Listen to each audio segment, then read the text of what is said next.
evening everyone. Guys, magpapaksiw tayo ng, ayan, meron tayo dito galunggong. So, paksiw lang po ang aking naisip dahil nakapagprito na po ako nung nakaraan.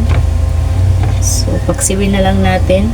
Tapos, pag hindi po naubos, ayan, piprituhin ko na lang. Masarap po yun, yung pinapaksiw tapos piniprito.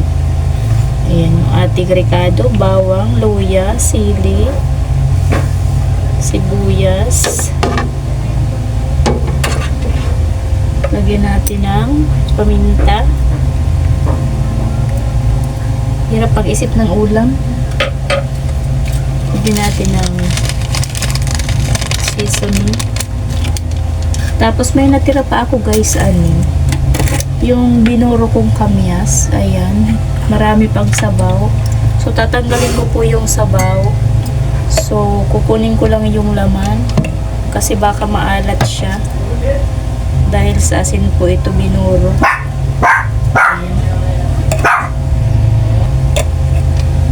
Ayan, pipiliin ko guys yung laman na lang. Ilang piraso na lang naman. So, isasama ko na. Ayan. Tapos, maglalagay na lang ako ng kaunting suka.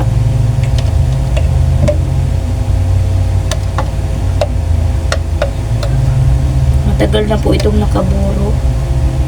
Marami ng ulam ang nalagyan. So may natira pa konti. Ayan, nadudurog na siya. Ayan, wala na. Sabaw na lang. Itapon ko na ito. Kasi maalat sobra.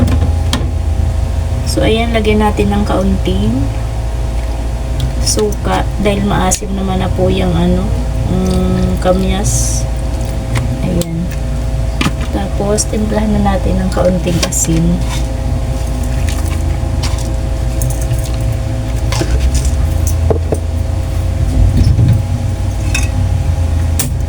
Lagyan natin guys ng kaunting sabaw.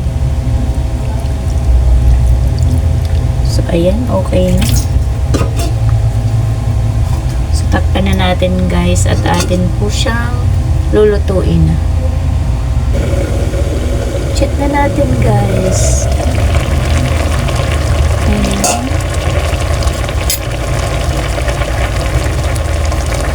So, timplahin na natin.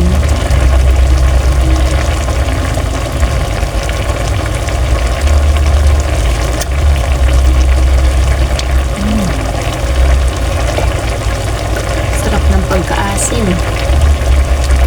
Pero kaunti ko po alat. Ayan.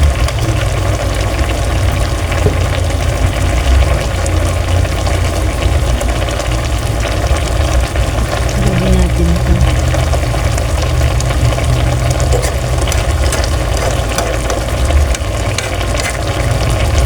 So, luto na ito guys.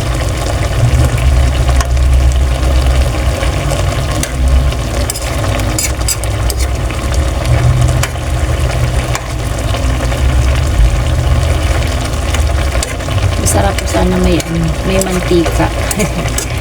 Kasi hindi ko nilalagyan. Baka high blood yung ating kasamang kakain.